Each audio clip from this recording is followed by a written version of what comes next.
Right now, the device you're reading this on, phone, tablet, laptop, the processor inside it was almost certainly made in Taiwan.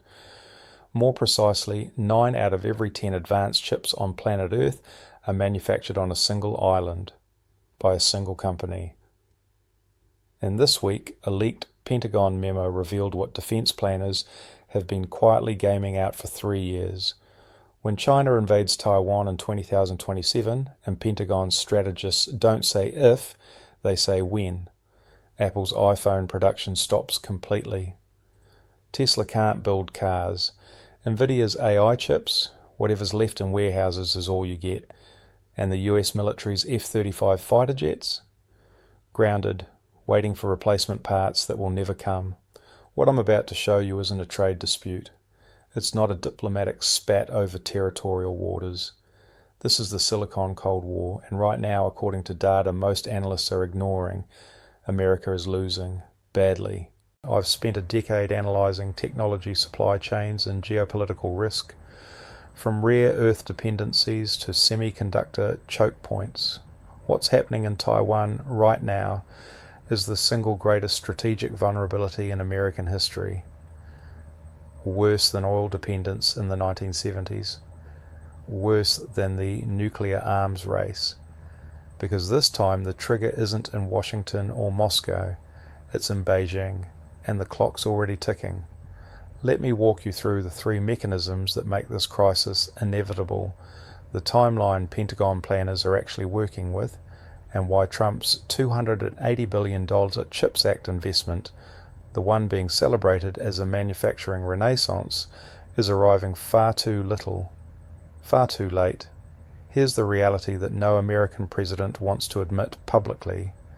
Taiwan's semiconductor manufacturing company, TSMC, doesn't just dominate chip production. They've achieved something close to a technological monopoly on advanced nodes.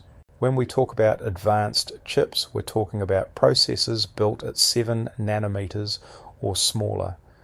These are the chips that power everything from smartphones to data centers to missile guidance systems.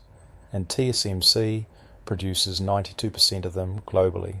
Not Intel, not Samsung, not any American or European company, Taiwan. Let me give you the numbers that should terrify every defense planner in the Pentagon. In 2023, TSMC's revenue hit $69.3 billion. That's larger than the GDP of 130 countries. Their most advanced facility in Hsinchu produces chips that literally cannot be replicated anywhere else on Earth right now. Apple's A17 Pro chip in the iPhone 15, TSMC's 3 nanometer process, Nvidia's H100 GPU powering ChatGPT and every major AI system, TSMC's 4 nanometer process, AMD's Ryzen processors, TSMC, Qualcomm's mobile chips, TSMC. Here's what that means in practice. If TSMC's fabrication plants in Taiwan go offline through invasion, blockade, or even a major earthquake, global chip supply doesn't just decline, it collapses. Morgan Stanley ran the numbers. A complete disruption of TSMC production would wipe out $1.6 trillion in global economic output within the first year, not over a decade, within 12 months. And it's not just consumer electronics. The F-35 Joint Strike Fighter, America's most advanced combat aircraft, contains over 900 microchips. Many of them are legacy designs, but the critical flight control systems and sensor fusion processes, those require cutting-edge fabrication that only TSMC can deliver at scale. The Navy's Virginia-class submarines, the Army's Patriot missile systems, even the GPS satellites that underpin modern warfare, all depend on chips that flow through Taiwan. Defense analysts call this strategic vulnerability. I call it something simpler. It's a hostage situation, and Beijing knows it. Let's talk about why 2027 keeps appearing in classified briefings. In 2017, Xi Jinping tasked the People's Liberation Army with achieving mechanization, informatization, and intelligentization by 2027. That's not vague political rhetoric. That's a specific military modernization deadline. CIA Director William Burns testified before Congress in February 2023 that Xi has ordered the PLA to be ready to successfully invade Taiwan by 2027. Not prepare for potential conflict. Be ready to successfully execute. Here's what's changed since then. China has accelerated amphibious assault ship construction. They've conducted large-scale military exercises that simulate island blockades, and they've built the logistical infrastructure, roll-on roll-off ferries, civilian ship requisition systems, forward staging bases that an invasion would require. But there's another timeline converging here that most analysts miss: China's domestic semiconductor industry. Right now, despite $150 billion in government subsidies, Chinese chip makers lag TSMC by roughly 5 years in advanced node production. Semiconductors, China's leading foundry, can manufacture 7nm chips, but with lower yields and higher defect rates than TSMC achieved in 2018. The gap is closing, but slowly. By 2027, China will likely achieve parity with TSMC's current 5nm process, not cutting edge, but sufficient for most military and consumer applications. Here's the calculation Beijing is making.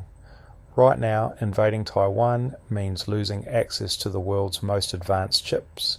By 2027, that cost decreases significantly because China's domestic production becomes viable. Meanwhile, the diplomatic and economic costs of invasion aren't decreasing. They're actually increasing as Taiwan hardens its defenses and the US attempts to build alternative supply chains. There's a strategic window opening between 2027 and 2030. China's capabilities peak, while the consequences of action are still manageable. And after 2030, as American and Allied chip production ramps up, that window starts closing. Every strategic planner in the PLA understands this. The question isn't whether China will move on Taiwan, it's whether they'll move during the window when success is most likely and costs are lowest. Now let's talk about America's response and why it's not nearly enough. In August 2022, President Biden signed the CHIPS and Science Act into law. $280 billion in funding to rebuild America's semiconductor manufacturing capacity, the largest industrial policy investment in modern history. Trump has expanded it. Intel received $8.5 billion to build fabs in Arizona and Ohio. TSMC got $6.6 billion to construct facilities in Arizona. Samsung secured funding for Texas plants. The headlines celebrated American manufacturing renaissance, factories rising from desert landscapes, jobs returning from Asia, strategic independence within reach. Here's what those headlines didn't tell you. TSMC's Arizona fab, scheduled to begin production in 2024, has been delayed to 2025, then to 2026. The most recent internal projections suggest late 2027 for meaningful output. Even when operational, the single facility will produce approximately 20,000 wafers per month. TSMC's Taiwan operations over 1.4 million wafers monthly. The Arizona fab represents roughly 1.4% of TSMC's total capacity, and it will be producing chips that are one generation behind TSMC's Taiwan facilities because the most advanced equipment and expertise remains concentrated in Asia. Intel's situation is even more challenging. Their roadmap promises 18A process technology, roughly equivalent to TSMC's 2nm node, by late 2024. But Intel has missed every major process node deadline for the past 8 years. Industry analysts at SemiAnalysis estimate that even with CHIPS Act funding, American domestic production of advanced logic chips won't exceed 15% of global capacity before 2030. Let me put that in perspective. Taiwan currently accounts for 65% of global foundry capacity and over 90% of advanced nodes. The entire CHIPS Act investment, if everything goes perfectly, moves the US from roughly 10% to 15% by 2030. That's not strategic independence, that's barely a rounding error. And here's the brutal timeline reality. If China invades Taiwan in 2027, the Arizona TSMC fab might have just started initial production runs. The Intel facilities would still be ramping up. The Samsung plants would be under construction. The investment Trump is celebrating solves a 2035 problem. It does almost nothing for the 2027 crisis. Let me walk you through what actually happens when the Taiwan crisis unfolds. Not speculation. Procedural consequences based on supply chain mechanics. Phase 1, the first 72 hours. China announces a special military operation to reunify Taiwan. The initial move isn't invasion, it's blockade. PLA Navy ships encircle the island. Air defense systems lock down Taiwanese airspace. Submarine deployments cut undersea cables. Within hours, Taiwan is isolated. TSMC's facilities remain physically intact, but shipping lanes are closed, no raw materials in, no finished chips out. Global stock markets crash. The Nasdaq falls 15% in a single day as investors realize every major tech company just lost access to critical components. Apple, Nvidia, AMD, Qualcomm, their valuations crater. The US and allies announce sanctions on China. Beijing retaliates with export controls on rare earth elements and blocks access to Chinese manufacturing for any company complying with Western sanctions. Phase 2, the 30-day scramble. Chip makers worldwide burn through existing inventory. Apple delays iPhone launches. Automakers shut down assembly lines as chip supplies evaporate. Consumer electronics prices surge 40-60% as scarcity drives speculation. TSMC's Arizona facility, barely operational, becomes the most valuable industrial asset in North America, but it's producing 20,000 wafers per month, while global demand exceeds 1.5 million. The Pentagon activates emergency protocols. Military procurement gets priority allocation for all domestic chip production. Consumer markets are cut off entirely. Samsung and Intel ramp up production, but their processors can't replicate TSMC's yields or capabilities. Advanced AI systems, autonomous vehicles, next-generation weapons, all of these programs freeze because the chips they need don't exist outside Taiwan. Phase 3, the economic realignment. Within 6 months, the global economy enters what economists will call the Great Chip Depression. Technology sector GDP contracts by an estimated $2.8 trillion annually according to Boston Consulting Group projections. That's roughly 3% of global economic output disappearing. Unemployment spikes as tech companies lay off workers, not just in Silicon Valley, across entire supply chains. The smartphone you're reading this on, its production involves over 2,000 component suppliers across 43 countries. When chips vanish, all of them suffer. China's economy also contracts, but Beijing has prepared for this. Strategic stockpiles of chips. Domestic alternatives. State control of industry means they can ration and redirect resources. The West, we've spent 40 years optimizing supply chains for efficiency, not resilience. There are no stockpiles, there are no alternatives, and there's no mechanism to rebuild capacity quickly. Here's the part that keeps me up at night, and it's something most coverage completely misses. TSMC knows they're the geopolitical prize, and they've made a choice that complicates everything. In 2022, TSMC's founder Morris Chang made a stunning admission. He said that if China invades, TSMC's fabs would become inoperable, not destroyed by Chinese missiles, not seized by the PLA. Inoperable because TSMC would render them useless. Think about what that means. TSMC's manufacturing process isn't just equipment, it's proprietary knowledge embedded in software, calibrations, and human expertise. The company has designed their operations so that without continued access to Taiwanese engineers, foreign suppliers, and specific chemical inputs, the fabs can't function. It's a dead man's switch. If Taiwan falls, nobody gets the chips. This is brilliant deterrence theory. It means China can't simply seize the facilities and continue production, but it also means that in a conflict scenario, global chip production collapses regardless of who wins.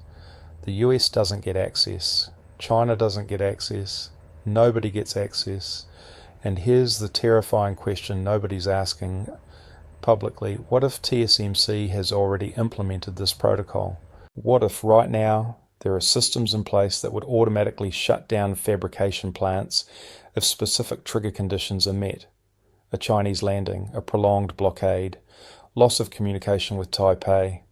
We won't know until it happens. And by then it's too late. Let's talk about why Intel's situation matters so much, and why their struggles reveal the deeper problem.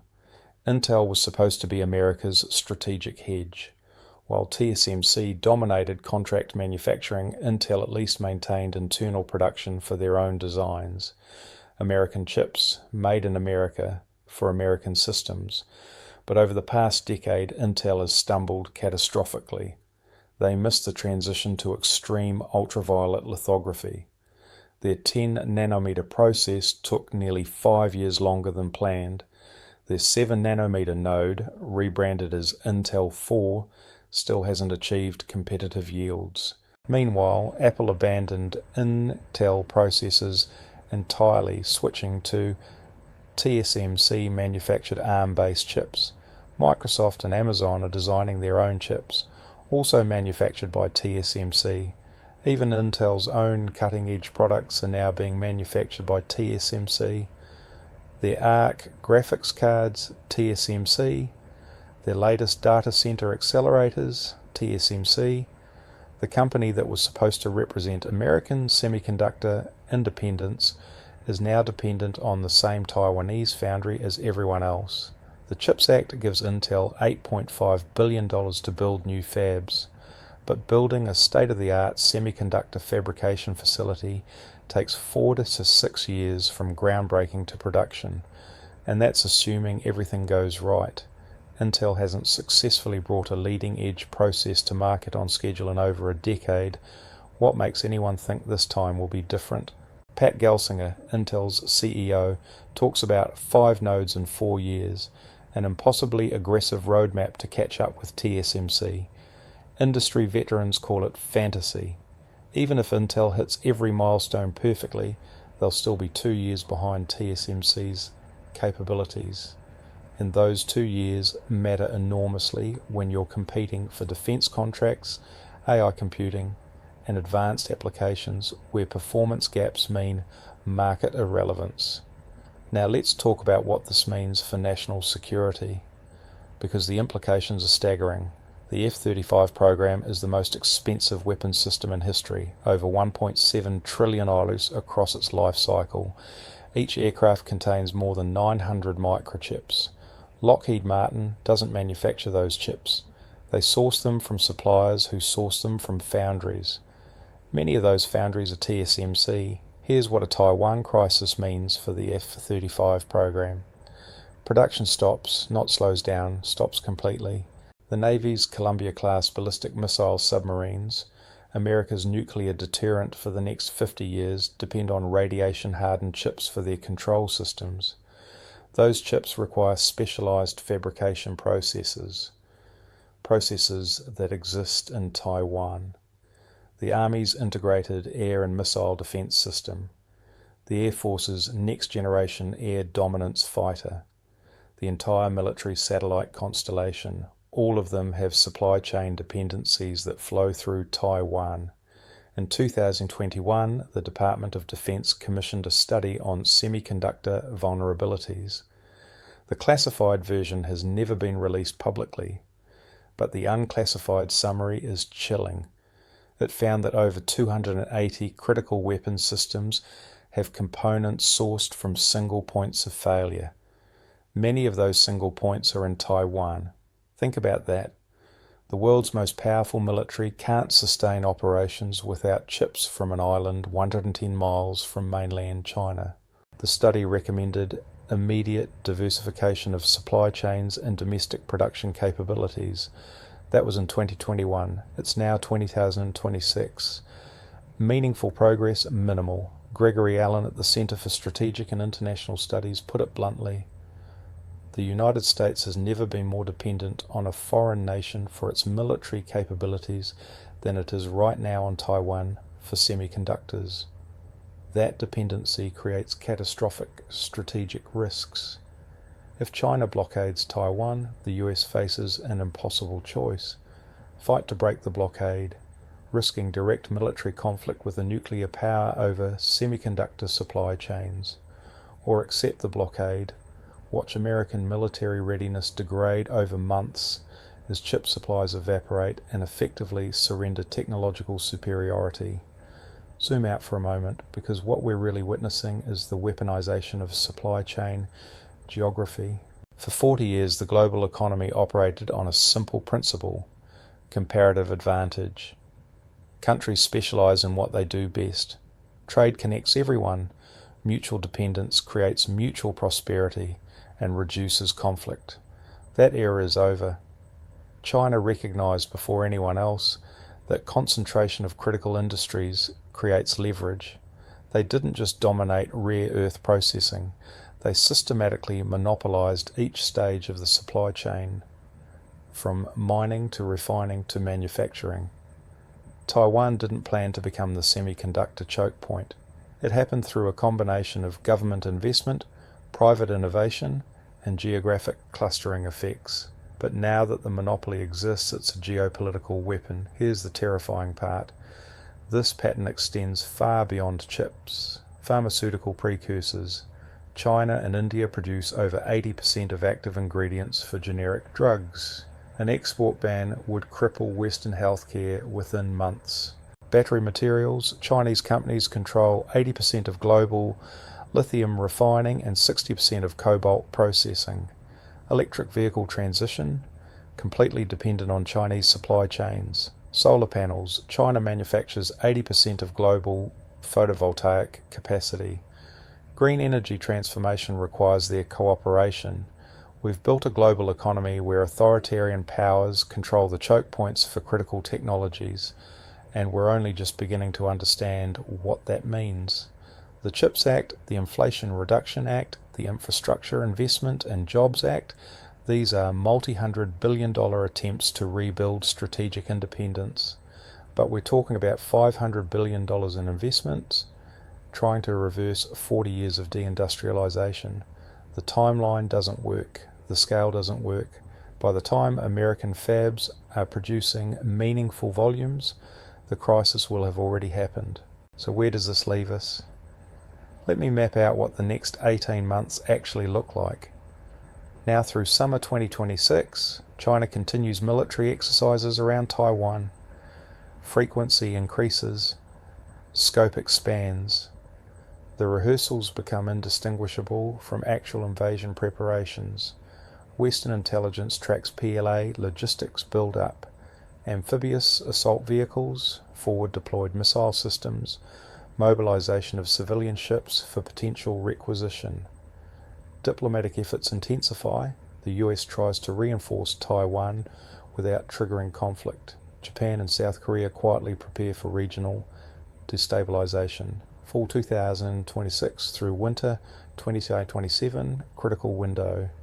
Taiwan's presidential election cycle. US domestic political transition after midterms. Multiple pressure points converge. If China is going to move, this is when strategic planners expect it. Before American chip production comes online, before Taiwan's defense modernization completes, before Allied contingency plans mature, spring 2027. If the invasion hasn't happened yet, it likely won't happen at all during this cycle. The strategic window starts closing as TSMC Arizona ramps up, even minimally. But here's the problem with this timeline. Nobody really knows. China could move tomorrow. They could wait until 2030. They could decide invasion is too risky and pursue economic coercion instead. The uncertainty itself is destabilizing. Companies can't plan investments. Governments can't finalize defense budgets. Markets gyrate on every headline. This is what strategic competition looks like in the 21st century. Not tank divisions massing on borders. Supply chain vulnerabilities exploited through ambiguity. Here's what I'm watching in the coming months. Indicators that will tell us whether this crisis is accelerating or stabilizing. First, TSMC's production decisions. If they start shifting critical capabilities to Arizona ahead of schedule, that's a signal they see increased risk in Taiwan. Conversely, if they continue concentrating expansion in Taiwan, it suggests they're confident in the status quo. Second, Pentagon procurement patterns. If the Department of Defense starts stockpiling chips, ordering massive quantities beyond current needs, that tells you military planners are preparing for supply disruption. Third, China's rare earth export policies. Rare earths are essential for chip manufacturing. If Beijing tightens export controls or threatens restrictions, it's a warning shot that they're preparing to leverage resource dependencies. Fourth, TSMC's stock price movements. The market often sees signals before governments announce them. Sharp sell-offs without obvious catalysts could indicate that institutional investors are pricing in Taiwan risk. Fifth, diplomatic intensity. If high-level US-China talks suddenly increase in frequency and substance, it means both sides recognize the situation is deteriorating. For everyday Americans, the signs will be subtler but still visible. Chip prices. If consumer electronics start getting more expensive without obvious explanation, it could mean manufacturers are building inventory ahead of anticipated disruption. Defense contractor hiring, Lockheed, Northrop, Raytheon, if they suddenly expand hiring for supply chain resilience roles, that's preparation for crisis. Semiconductor job postings, massive increase in fab technician and process engineer positions would indicate accelerated domestic production timelines. Let me end with the reality nobody in Washington wants to say out loud. America cannot defend Taiwan militarily without risking nuclear war, and even if we tried, the chips we're fighting to protect would be destroyed in the conflict. The CHIPS Act isn't going to save us by 2027. The manufacturing capacity isn't coming online fast enough. The expertise doesn't exist domestically. The supply chains can't be replicated in time. We are strategically dependent on Taiwan's goodwill and China's restraint. That's not a policy, that's a prayer. Trump's trade wars, Biden's industrial policy, the bipartisan panic over chip security, all of it is too little, too late. The uncomfortable truth is that we spent 40 years optimizing for cheap consumer electronics. We offshored strategic capabilities to save pennies per unit. We let expertise atrophy, factories close, and entire industries migrate to Asia. Now we're shocked to discover that globalization has consequences, that efficiency and resilience are trade-offs, that saving money on iPhones created catastrophic national security vulnerabilities. The bill is coming due. The only question is whether we pay it through crisis management or catastrophic failure. I'll be tracking every development in the Taiwan semiconductor crisis as it unfolds. When TSMC makes production decisions, when Pentagon assessments leak, when Chinese military exercises escalate. If you want to understand what's actually happening beneath the sanitized headlines, subscribe, because what comes next will move faster than mainstream media can process. Drop a comment. Do you think China invades before 2030, or is this deterrence theatre that never escalates to actual conflict? The chip wars are here. The question is whether America realizes it before the first shot is fired.